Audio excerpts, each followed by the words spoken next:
എങ്ങനെയാണ് ABVPയുടെ നേതാവ്, BJPയുടെ ഉത്തരവാദിത്തപ്പെട്ട വ്യക്തികൾ സർക്കാർ പ്ലീഡർ പട്ടികയിൽ വന്നത്? ഇത് ഞങ്ങളെ ബോധ്യപ്പെടുന്നത് പോയിട്ട് KSU ഉൾപ്പെടെ ഉള്ളവരെ ബോധ്യപ്പെടുത്താൻ പറ്റിയിട്ടില്ല. മത സാമുദായിക നേതാക്കന്മാർ മുഖ്യമന്ത്രിയെ കാണുന്നതിന് എതിർത്തുകൊണ്ടൊന്നും ഞാൻ പരാമർശം നടത്തിയിട്ടില്ല. വിദ്വേഷ പ്രചാരകരെന്ന ബ്രാൻഡ് ചെയ്യപ്പെട്ട ആളുകളുണ്ട്. അവർക്ക് വെള്ള പൂശാൻ വേണ്ടി ഒരു കാര്യമില്ലാതെ നമ്മുടെ അക്കൗണ്ടിൽ അതിന് മറുപടി പറഞ്ഞു എന്ന് മാത്രമായിട്ട് അതിനെ കാണാൻ വേണ്ടി പറ്റൂ.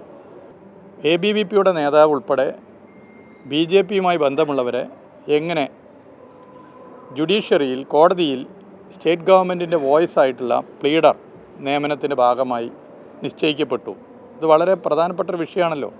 ഇത് മുഖ്യമന്ത്രിക്ക് ഞങ്ങളെ ബോധ്യപ്പെടുത്തുന്നത് പോട്ടെ, KSU എന്ന കോൺഗ്രസുമായി ബന്ധപ്പെട്ട വിദ്യാർത്ഥി സംഘടനാ നേതൃത്വത്തെയും വിദ്യാർത്ഥി സംഘടനാ യൂണിറ്റുകളെയും ബോധ്യപ്പെടുത്താൻ പറ്റിയിട്ടില്ല. എന്ന് മാത്രമല്ല, വിദ്വേഷ പ്രചാരകർക്ക് വെള്ളപൂശാൻ വേണ്ടിയിട്ടുള്ള രാഷ്ട്രീയ ഉത്തരവാദിത്വം VD സതീശൻ എടുത്താണ് പ്രശ്നം.